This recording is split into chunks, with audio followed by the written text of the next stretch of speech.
Ali Bey, duyuyor musunuz sesimi? Şu anda en yakın bankamatik şubesine geçiyorsunuz. Vereceğim hesap numarasına 7.000 TL yatırıyorsunuz. Daha sonra biz size bu parayı iade edeceğiz. İvedi geçin, İvedi. Kim sağınızda solunuzda polis varsa muhatap olmayın. Yok, kimse yok şu an. Tamam, geçin bankamatiğe o zaman.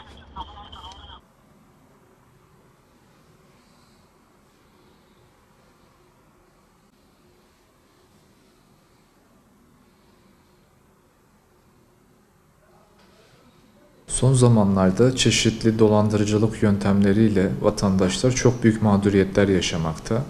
Bu mağduriyetlerin altında insanların hiçbir şekilde tahayyül edemeyeceği dolandırıcılık yöntemleri yatmakta. Bu dolandırıcılık yöntemlerinin şu an en revaçta olanlarından bir tanesi sosyal medya dolandırıcılığı dediğimiz dolandırıcılık yöntemleri.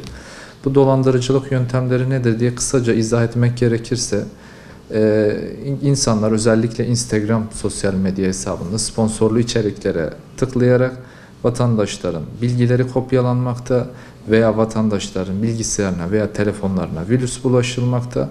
Bu virüsle beraber kişilerin banka hesap bilgileri, mobil bankacılık bilgileri kopyalanmaktadır. Özellikle bu sosyal medya dolandırıcılıklarında vatandaşların özellikle Instagram hesaplarında sponsorlu içeriklere tıklayarak böyle mağduriyetler yaşadıklarına şahit olduk.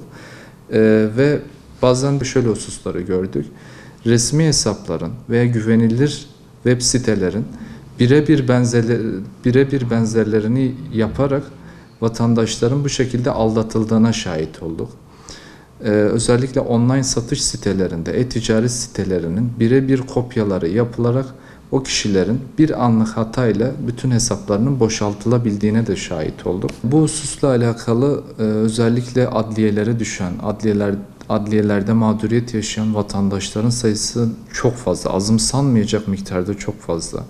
Ve biz bu hususla alakalı bankaların gerekli güvenlik önlemlerini almadığını, siber suçların yeterli inceleme yapmadığını ve bu kişilerin, yani bu dolandırıcılık faaliyetini gerçekleştiren kişilerin ana menbaına ulaşılamadığı kanaatindeyiz. Bu sebepten ötürü bu dolandırıcılık vakalarının da artacağı kanaatindeyiz ve artmaya da devam ediyor ne yazık ki. Nitekim yani son zamanlarda sosyal medyada kendiniz de görmüşsünüzdür. Bu hususta dolandırılanlar sadece sıradan vatandaşlar değil, avukatlar, hakimler, profesörler, savcılar veya işte resmi makam veya makam sahibi kişilerin de bu hususta dolandırılabildiklerine şahit olduk. Bu dolandırıcılık faaliyetini yapan kişilerin cüret aldığı husus bence kendilerinin izinin bulunamamasından kaynaklıdır. Bu kişilerin izine rastlanamadığı için, izine ulaşılamadığı için ne yazık ki bu kişiler bu dolandırıcılık faaliyetlerini yürütmeye de devam edecektir. Bu yüzden siber suçların, bu işlerin ana menbaına ulaşması ve bir an önce bu dolandırıcılık faaliyetini gerçekleştiren kişilere ulaşıp bu işi kökten çözmesi gerektiğini düşünüyorum. Ayrıyeten bankaların da buradaki güvenlik zafiyetlerini bir an önce kapatmaları ve bankaların bu güvenlik açıklarını kapatıp vatandaşların mağduriyetlerini engellemesi gerekmektedir.